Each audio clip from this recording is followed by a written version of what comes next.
আল্লাহ তাআলা আদম আলাইহিসসালামকে জান্নাতে প্রবেশ করালেন।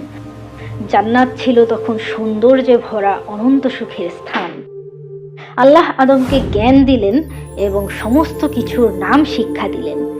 অর্থাৎ পৃথিবীর সূচনা থেকে আল্লাহ তাআলার সৃষ্ট সকল বস্তুর ব্যাপারে তাকে জ্ঞান দেওয়া হলো এবং তা ব্যবহারের যোগ্যতা তাকে দিয়ে দেওয়া হলো।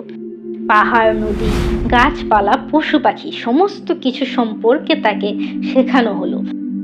অতঃপর আল্লাহ তাআলা ফেরেশতাদের সামনে আদম আলাইহিসসালামকে উপস্থাপন করলেন এবং তাদেরকে জিজ্ঞাসা করলেন, তোমরা এসবের নাম বলে দাও যদি তোমরা সত্যবাদী হও।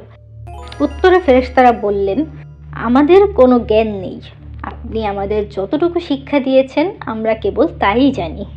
এরপর আল্লাহ আদমকে বললেন, হে আদম, তুমি এসবের নাম বলে দাও।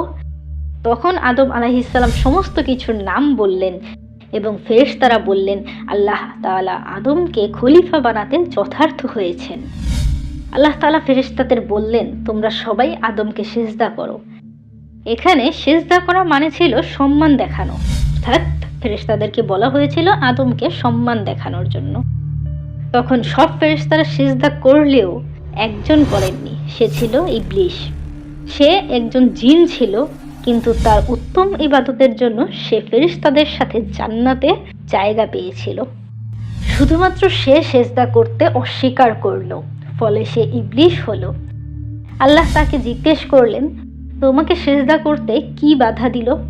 তখন ইবলিস বলল, আমি আগুন থেকে সৃষ্টি আর আদম মাটি থেকে, আমি কেন তাকে সিজদা করব? আমি তার থেকে উত্তম।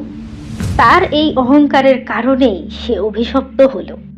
আল্লাহ তাআলা বললেন, তুমি জান্নাত থেকে নেমে যাও, এখানে অহংকারের স্থান নেই, তুমি নিশ্চয়ই অপমানিতদের অন্তর্ভুক্ত। ঠিক ওই মুহূর্তে ইবলিস হারালো জান্নাত, আল্লাহ তাআলার নৈকট্য, সম্মান ও মর্যাদা।